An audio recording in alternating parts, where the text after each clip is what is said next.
Gouye Gui ci loo ne. maa ngi sant yàlla bu baax Lamine di la ziar bu baax a baax di sant yàlla bu baax di santaat yàlla bu baax di sant sama yaay ak sama papa aw ma seen fay Seck Ndakaar maa ngi koy sant bu baax a baax ñoom Marley tubaabu joor ñu ngi si biti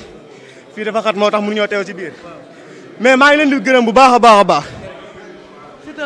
Lamine jërëjëf borom Touba jërëjëf borom Touba jërëjëf Cheikh Ahmadou Bamba Khadimu Rasul di nuyu yëmbal bi mu jógee yëpp yëmbal benn baraak Chicago 205 campus ñëpp maa leen nuyu di leen gërëm waaw mooy loolu. Siteu sa kanam bi yëpp yàqu na lu xew. Modou Lamine barki alxuraan kii maa ko mën Fatick ak Niodior maa ko mën Laañaar maa ko mën Baasu maa ko mën Fatick barke maam Seera Fall lu leer laa lay wax jour làmb ja maay fecc mu neex maay bëre mu neex maa koy daan nank nag barki Seexul Xadim dégg ma ne maa mën maa bu doole. combat bi du yàgg. dégg ma lu mot ay seconde barki maam Seera Fall maa mën maa bu doole lii yow tamit Lamine xool lii. Lamine man Matar Ndiaye laay waxal Matar laay wax man damay ñeewantal koo xamante ni day daanu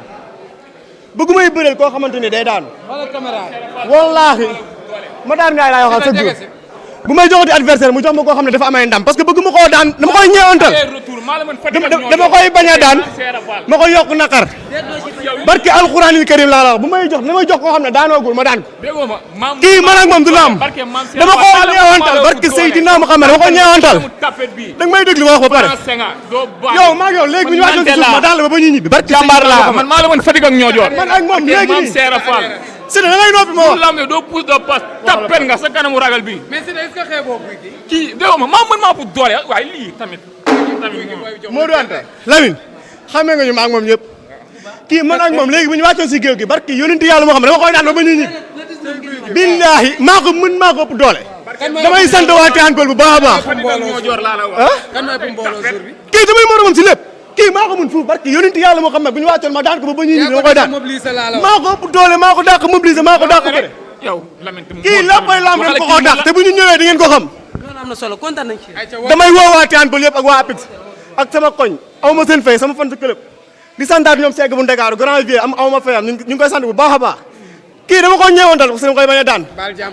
yàlla xam ne danaa ko daan demal toog billaahi naa ko daan demal toog. waaw demal toog ayca wooteel. waaw maa ngi waa sama mag Mor Diallo mu ñëwaat jàpp si combat bu baax a baax a baax le sama mag maa ngi koy waal mu ñëw jàpp si bu baax a baax a baax xam nga di woo waa Campos di woo waa Rep Fallobe